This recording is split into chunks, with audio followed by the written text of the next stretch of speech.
এই মাসটা হলো জিলকদ মাস। কি মাস? জিলকদ মাস।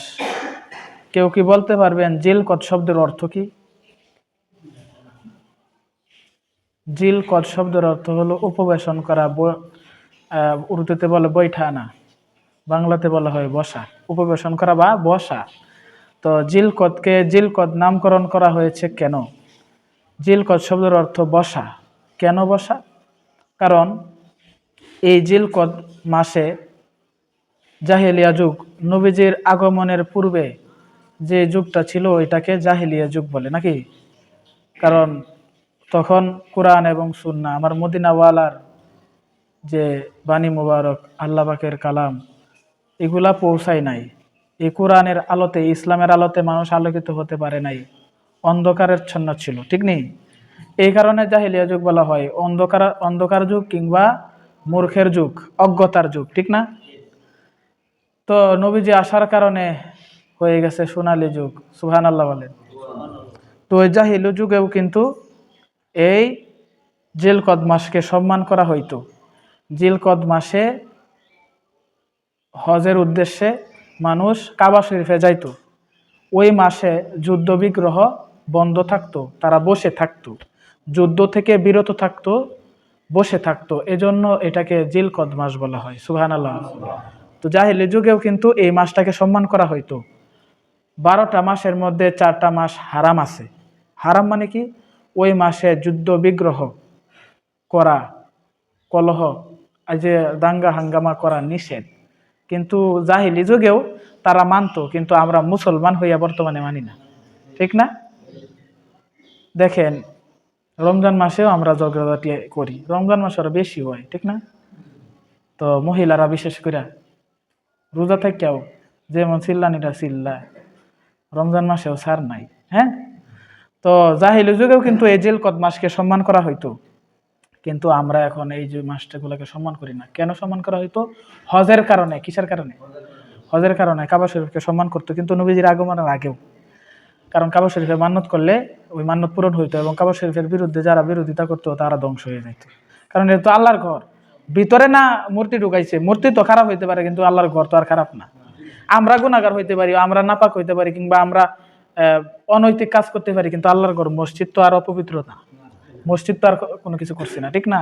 মসজিদের মানুষের বিরোধিতা করতে গিয়ে যদি কেউ মসজিদের বিরোধিতা করে, তাহলে মনে করবেন এর ধ্বংস। আমার কথাটা বুঝছেননি? মসজিদের পরিচালক যে কেউ হইতে পারে। আমার কথাটা বুঝতে পারছেন নি? মসজিদের পরিচালক যে কেউ হইতে পারে, সুদখোর হইতে পারে, ঘুষখোর হইতে পারে। আছে না? আছে না?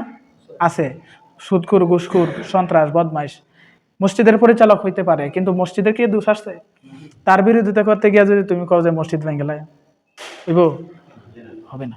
তো ব্যক্তিগত সমস্যা মসজিদের সাথে সম্পৃক্ত করা যাবে না, বুঝতে হবে, তাহলে ধ্বংস হয়ে যাবেন। কারণ এই মসজিদে কিন্তু কাবার আন্ডারে, ঠিক না? মনে রাখতে হবে, জিবরাইল আলাইহিস সালাম এই যে কাবা শরীফ থেকে, কাবা শরীফ যেখানে হয়েছে ওইখানে জিবরাইল আলাইহিস সালাম, আল্লাহ আদেশ করছিল, হে জিবরাইল, এই পাথরগুলা তুমি সারা পৃথিবীতে নিক্ষেপ করো। তো ওই পাথরগুলো নিক্ষেপ করছিল, ওই পাথরগুলা যেখানে যেখানে পড়ছে ওইখানে মসজিদ হয়েছে। সুবহানাল্লাহ বলেন। এবং কিয়ামত পর্যন্ত হবে। কথাটা বুঝতে পারছেন? তো এটা তো কাবা শরীফের আন্ডারে এই মসজিদটা। আমরা কাবার দিকে ফিরে নামাজ পড়ি না? তাহলে এই আমার সমস্যা থাকতে পারে, আরবের বাদশা, তার আন্ডারে এখন কাবা শরীফ আছে, তার বিরোধিতা করতে গিয়ে আমি কি কাবার বিরোধিতা করতে পারি? হ্যাঁ। তাহলে মসজিদের সভাপতি, মসজিদের কমিটি কিংবা ব্যক্তির বিরোধিতা করতে গিয়া মসজিদের বিরোধিতা করা যাবে না। মসজিদের যে হক আছে সেটা আদায় করতে হবে মুসল্লি হিসেবে। আমার কথাটা বুঝতে পারছেন? শেষ, এই কথাই শেষ। যদি মানেন মানলে মানেন, না মানলে নাই। আমার দায়িত্ব আমি বলে দিলাম। এখন যেহেতু কথা প্রসঙ্গে আসছে, যাক। তো এই জিলকদ মাস, এই জন্য জিলকদ বলা হয়। ওই কাবা শরীফের সম্মানার্থে তারা এই মাসে কি থাকতো? যুদ্ধ থেকে বিরত থাকতো। এই জন্য এটাকে জিলকদ বা বসা বা বিরত থাকার মাস বলা হয়। বুঝতে পারছেন? এখন এই জিলকদ মাসটা হারাম মাস। 4টা হারাম মাস আছে। একটা হলো মুহররম। এই মাসে যুদ্ধ বিগ্রহ হারাম, কিন্তু ইয়াজিদ এবং তার বাহিনী মিল্লা ইমাম হুসাইন রাদিয়াল্লাহু তাআলা আনহুকে, যিনি জান্নাতের মালিক, উনাকে শহীদ করছেন এই হারাম মাসে। নাউজুবিল্লাহ বলেন। তো এই মুহররম মাস, এই মাসে যুদ্ধ বিগ্রহ করা দাঙ্গা হাঙ্গামা করা এগুলা নিষেধ। এটাকে মহরম, এক নম্বরে মহরম মাস। এরপরে আছে জিলকদ, রজব মাস। এরপরে কি রজব মাস।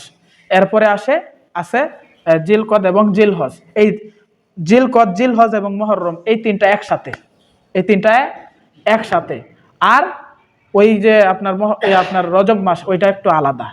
তো এই 4টা মাসকে হারাম মাস বলা হয়। কথাটা এখন বুঝতে পারছেন? আচ্ছা, তো এই জিলকদ মাসের পরে তো জিলহজ মাস। জিলহজ মাসের কয় তারিখ ঈদ করি আমরা? 10 তারিখ। কয় তারিখ? 10 তারিখে আমরা ঈদ করি। এখন এই 10 তারিখে ঈদ করি, এখানে আর একটা কারণ আছে। এই কারণটা কি? এখানে জিলকদ মাসের আলোচনা করতে গিয়ে আমি পাইলাম যে জিলকদ মাস 30 দিন। এক মাস তো 30 দিনে হয়, ঠিক না? 30 দিন। এরপরে জিলহজ মাসের 10 তারিখে ঈদ। কতদিন হয়েছে? 40 দিন। 40 দিন হয়েছে না? 40 দিন হয়েছে। হজরত মুসা আলাইহি ওয়াসাল্লামকে আল্লাহ পাক বললেন, হে মুসা, তুমি তুর পাহাড়ে আসো, তোমার উপরে আমি তাওরাত নাজিল করব, কিতাব নাজিল করব। সুবহানাল্লাহ বলেন। তোমার যে উম্মত রয়েছে তাদের হেদায়েতের জন্য আমি কি করব? কিতাব নাজিল করব। আমাদের নবীর উপরে কিতাব নাজিল হয়েছে খণ্ড আকারে, একটা আয়াত, একটা সূরা, ঠিক না? এক একটা ঘটনার পরিপ্রেক্ষিতে এক একটা আয়াত কিংবা ছোট একটা সূরা নাজিল হয়েছে। কিন্তু অন্য নবীদের উপরে একবারে নাজিল হইতো। কিভাবে? একবারে নাজিল হইতো। তখন আল্লাহ পাক আদেশ দিলেন মুসা আলাইহিস সালামকে তুর পাহাড়ে যাওয়ার জন্য, তবে রোজা রাখতে হবে 1 মাস। কয় মাস? মুসা আলাইহিস সালাম বললেন ওনার উম্মতদেরকে, ওহে আমার উম্মতেরা, আমি 1 মাস, সে 1 মাসের জন্য তুর পাহাড়ে চলে যাব। তো 1 মাসের জন্য উনি তুর পাহাড়ে চলে গেছে। যাক, ওইটা অন্য একটা ঘটনা। তারা শিরকের দিকে চলে গেছিল সামিরির কারণে। যাক, তো ওই মুসা আলাইহিস সালাম তুর পাহাড়ে চলে গেলেন। এরপরে 1 মাস অতিক্রম হয়ে গেল। 1 মাসের মধ্যে, 1 মাসের মাথায় মুসা আলাইহিস সালাম যে একটানা 1 মাস রোজা রাখছেন, এটা কি কাম খেলো কথা? হ্যাঁ, 1 মাস আপনারা পারবেননি। একদিন রোজা রাখলে তো অনেকে রোজা রাখে না, ঠিক না? একদিন তো না, 24 ঘন্টাও না, 15-16 ঘন্টা হয় রোজাটা, ঠিক না? শুধু দিনে ফজরের সময় খায়, আবার মাগরিবের সময়, শুধু দিনটা না। সূর্য উদয় থেকে সূর্য অস্ত এতটুকু সময় অনেকেই কাজের অজুহাত দিয়ে রোজা রাখে না। কিন্তু দেখেন মুসা আলাইহিস সালাম 1 মাস রোজা রাখলেন। তুর পাহাড়ে মুসা আলাইহিস সালাম গেলেন, তিনির উপরে কিতাব নাজিল হবে 1 মাস রোজা অবস্থায়। তো তিনির মুখ মুবারকে একটু গন্ধ, তিনি চিন্তা করলেন তাহলে আমি মেসওয়াক করে ফেলি। কি করে ফেলি? মেসওয়াক করে ফেলি। তখন মুসা আলাইহিস সালাম মেসওয়াক করে ফেললেন। মেসওয়াক করার কারণে আল্লাহ পাকের পক্ষ থেকে আবার ওহী নাজিল হলো, হে মুসা, তুমি মেসওয়াক করলা কেন? তুমি যে 1 মাস আমি আল্লাহর সন্তুষ্টির জন্য রোজা রেখেছো, তোমার যে মুখের যে গন্ধ, ওই গন্ধটা আমি আল্লাহর নিকট মেশক আম্বরের চাইতে আরো বেশি সুঘ্রাণ, বলে সুবহানাল্লাহ, এবং মেশক আম্বরের চাইতে অতি বেশি পবিত্র। হে মুসা, তুমি আরো 10 দিন রোজা রাখো। সুবহানাল্লাহ বলেন। তখন আল্লাহ পাক আদেশ করলেন আরো 10 দিন রোজা রাখতে হবে। তখন আরো 10 দিন রোজা রাখলেন। তখন ওই যে রোজাদারের যে মুখের গন্ধ, মুসা আলাইহিস সালামের যে রোজা রাখছেন ওইটার আবার পুনরায় আবার ওনার মুখের যে অবস্থা আবার ফিরে গেল, ওনার মুখ মুবারকের যে অবস্থা আবার আগের পর্যায়ে ফিরে গেল। তখন আল্লাহ পাক তাওরাত কিতাব নাজিল করলেন। ওই মাসটা ছিল জিলকদ মাস, এবং জিলকদ মাসের যেই দিন জিলহজ মাসের যে পরবর্তীতে আরো 10 দিন রোজা রাখার আদেশ করছেন, ওই 10 দিনের মাথায় ওইটাই ছিল জিলহজ মাসের 10 তারিখ, এবং আমরা ওইটা কুরবানির ঈদ অনেকেই বলে, এইটাকে বলা হয় ঈদুল আজহা। বলেন সুবহানাল্লাহ। তাহলে এখন বুঝতে পারছেন? তাহলে ইমানদারের রোজার যেই মুখের দুর্গন্ধ, রোজা রাখলে যেই দুর্গন্ধ, ওই দুর্গন্ধটা আপনার আমার নিকট কষ্ট লাগতে পারে কিংবা অপছন্দ করতে পারি, কিন্তু আমার আল্লাহ রোজাদারের এই মুখের দুর্গন্ধটাকে আল্লাহ পাক মেশক আম্বরের চাইতেও সুঘ্রাণ হিসেবে আল্লাহ পাক তুলনা করেছেন। বলে সুবহানাল্লাহ। মেশক আম্বরের সেই সুগন্ধির সাথে আল্লাহ তুলনা করেছেন। তাহলে রোজাদারকে আল্লাহ কত ভালোবাসেন। মেসওয়াক করার কারণে আবার 10 দিন মুসা আলাইহিস সালামকে রোজা রাখতে বলা হয়েছে। যাক, তো এইটা হলো জিলকদ মাস, এবং পরবর্তীতে জিলহজ মাসের 10 তারিখ আমরা ঈদ উদযাপন করি। তো আমরা আজকে এই জিলকদ মাসের দ্বিতীয় জুমায় আসতে পেরেছি, এটা সৌভাগ্য না? আগামী বছর আমরা হয়তো অনেকেই থাকবো না, দেখা গেছে গত বছর অনেকেই ছিল, এই বছর নাই। আল্লাহ পাক যেন আমাদের সকলকে বোঝার তৌফিক দান করে, সবাই বলি আমিন। সালাতুন ইয়া রাসূল,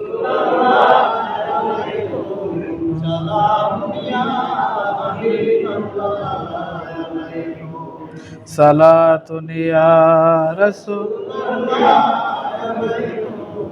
সালামুন। আমি গুনাহগারের সালাম করে নাও কবুল, দয়া করো দয়াল নবী মুহাম্মদ রাসূল, দয়া করো দয়াল নবী মুহাম্মদ রাসূল।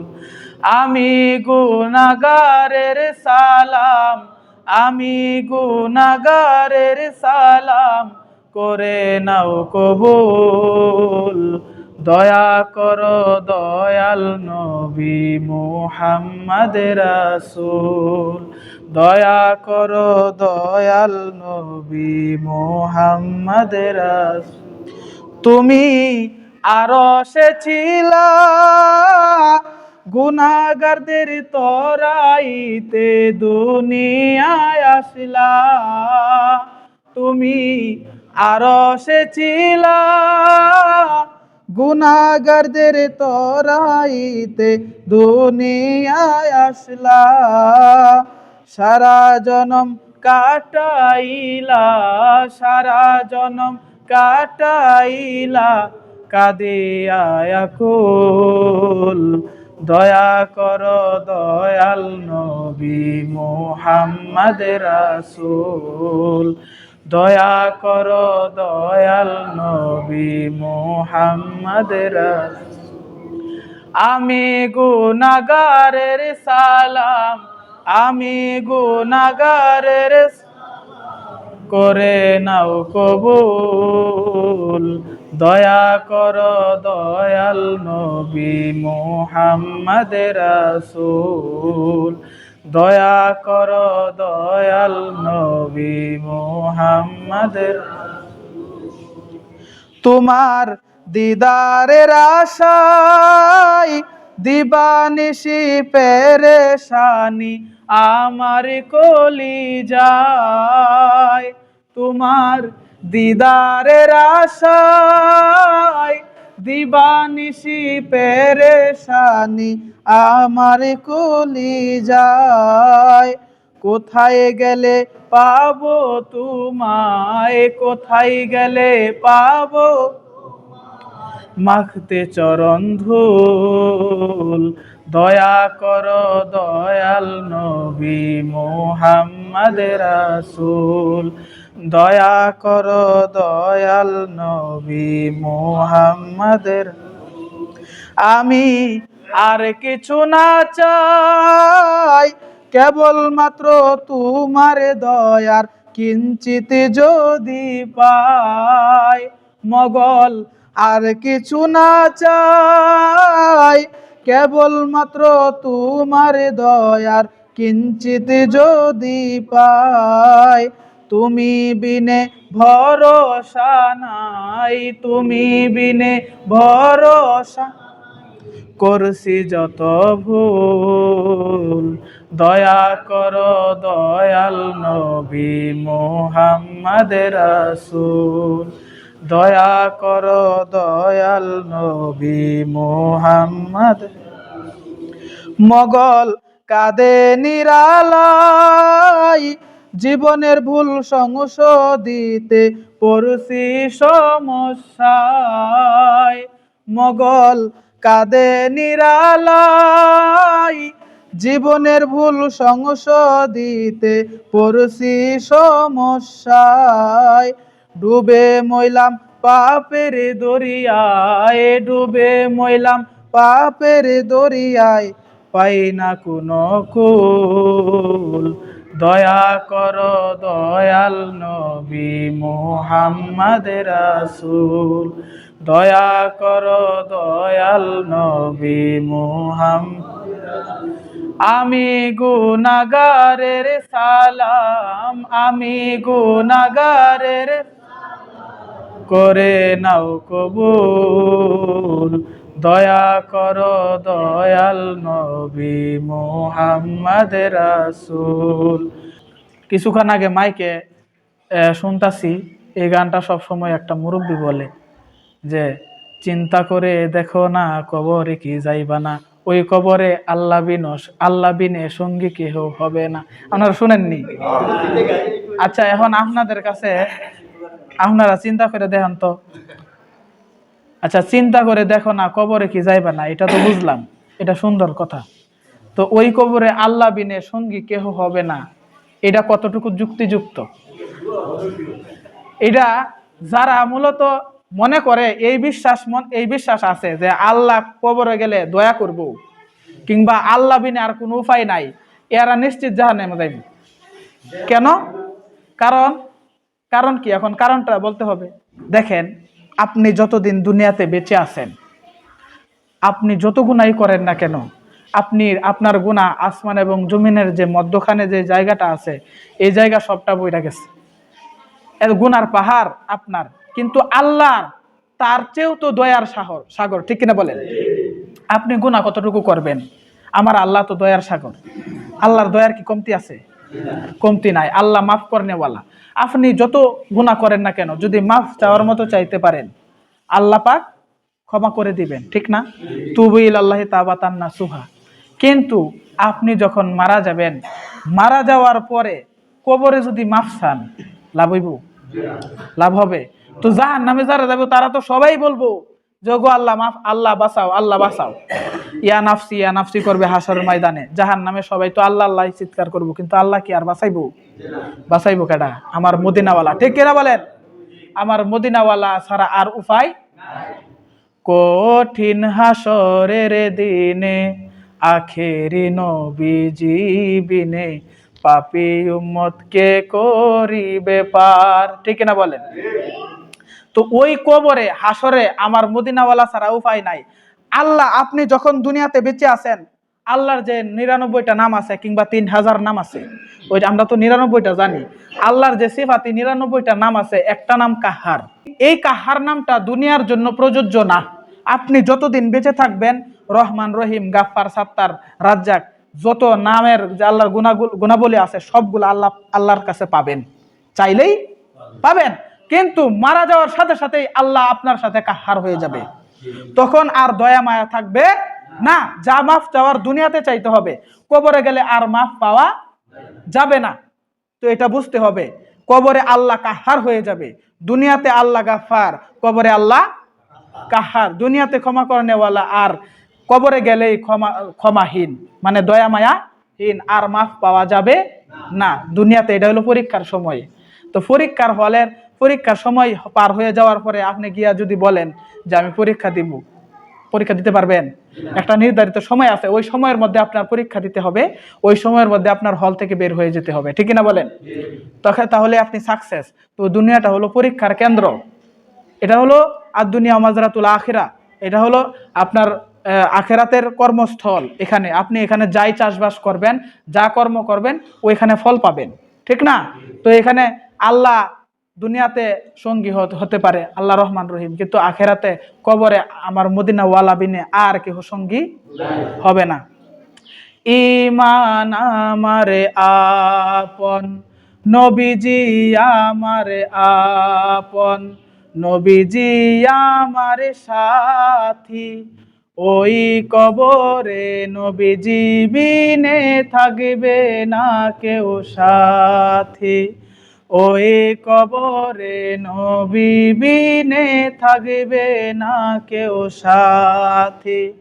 থাকতে হবে নিরালায় একা একা বাসতলায়, থাকতে হবে নিরালায় একা একা বাসতলায়, চতুর্দিকে রবে শুধু মাটি, ওই কবরে নবীজি বিনে থাকবে না কেউ সাথী, ওই কবরে নবীজি বিনে থাকবে না কেউ সাথী। ঠিক কিনা বলেন? আমার আলোচনা ছিল এই জায়গায় না, আলোচনা অন্যদিকে চলে যেতেছে। আমার আলোচনা ছিল আলী রাদিয়াল্লাহু তাআলা আনহু সম্পর্কে, সাহাবায়ে কেরামের প্রেম ভালোবাসা, আহলে বায়তের প্রেম ভালোবাসা সম্পর্কে। দেখেন, আমাদের রেজভি মওলার মুরিদের মধ্যেই অনেকেরা আছে রেজভি মওলার কথাগুলা তারা মানতে চায় না। রেজভি মওলা যেগুলো বলে না এগুলাও বলছে যে এগুলো বলে যে রেজভি মওলা নাকি বলছে, যেগুলা বলছে এগুলাকে অস্বীকার করে, প্রমাণ দেওয়ার পরে অস্বীকার করে, ঠিক না? দেখেন, সাহাবায়ে কেরামদেরকে যারা ভালোবাসে, আহলে বাইতের বিরোধিতা যারা করে, তারা হলো খারেজি। তারা কি? খারেজি। এরা বাতিল ফেরকা। এবং যারা আহলে বাইতকে ভালোবাসে কিন্তু সাহাবায়ে কেরামকে অবজ্ঞা করে, এরা হলো শিয়া। এরা কি? এরাও বাতিল ফেরকা। রেজভি মওলা কিতাবের মধ্যেও লেখা গেছেন এবং ওয়াজগুলা এখনো আছে, ঠিক না? তো অনেকে শিয়া হয়ে গেছে, আমার রেজভি মওলার মুরিদ দাবি করে কিন্তু মূলত শিয়া আকীদা ধারণ করে। এরাও বাতিল ফেরকা, মনে রাখবেন। কিন্তু যারা সাহাবায়ে কেরামকে ভালোবাসে, আহলে বাইতকেও ভালোবাসে, আহলে বাইতকে মহব্বত করে, তারা হলো জান্নাতি, তারা হলো আহলে সুন্নাত ওয়াল জামাত। এটা আমার রেজভি মওলা বলছে, আপনারা শুনছেন না? শুনছেন না? তাহলে আহলে বাইতকেও ভালোবাসতে হবে, সাহাবায়ে কেরামকেও ভালোবাসতে হবে। দেখেন, একটা ঘটনা সংক্ষিপ্তভাবে বলি। একদিন আলী রাদিয়াল্লাহু তাআলা আনহু রাস্তা দিয়ে যাচ্ছিলেন, আবু বকর রাদিয়াল্লাহু তাআলা আনহু যাচ্ছিলেন। এমন সময় আবু বকর রাদিয়াল্লাহু তাআলা আনহু আলী রাদিয়াল্লাহু তাআলা আনহুকে একটু দূর থেকে দেখলেন। দেখে আলী রাদিয়াল্লাহু তাআলা আনহুকে দেখে একটু মুস্কি হাসতেছেন। সুবহানাল্লাহ বলেন। আবু বকর রাদিয়াল্লাহু তাআলা আনহু মুস্কি হাসতেছেন। তো আলী রাদিয়াল্লাহু তাআলা আনহু কাছে গিয়ে বললেন যে, ওগো আল্লাহর নবীর সাহাবী আবু বকর, আপনি কেন আমাকে থেকে মুস্কি মুস্কি হাসেন? কারণটা কি বলেন তো? সুবহানাল্লাহ বলেন। তখন আবু বকর রাদিয়াল্লাহু তাআলা আনহু বলতেছেন যে, আমি হাসি এই কথাটা ভেবে আপনাকে দেখে আমার নবীজির একটি কথা মনে হয়ে গিয়েছে। নবীজি আমাকে একদিন বলেছিল, হে আবু বকর, মনে রাখবা, যেই পর্যন্ত পুল সিরাতের পারে আলী কাউকে অনুমতি না দেবে, সে ততক্ষণ পর্যন্ত পুল সিরাতের পুল অতিক্রম করতে পারবে না। সুবহানাল্লাহ বলেন। আবু বকর রাদিয়াল্লাহু তাআলা আনহুকে নবীজি কি বলেছেন? যে আলী যতক্ষণ পর্যন্ত কাউকে আদেশ না করবে পুল সিরাত পার হওয়ার জন্য, সে ততক্ষণ পর্যন্ত পুল সিরাত পার হতে পারবে না। তখন আলী রাদিয়াল্লাহু তাআলা আনহু মুস্কি মুস্কি হাসতেছেন। সুবহানাল্লাহ বলেন।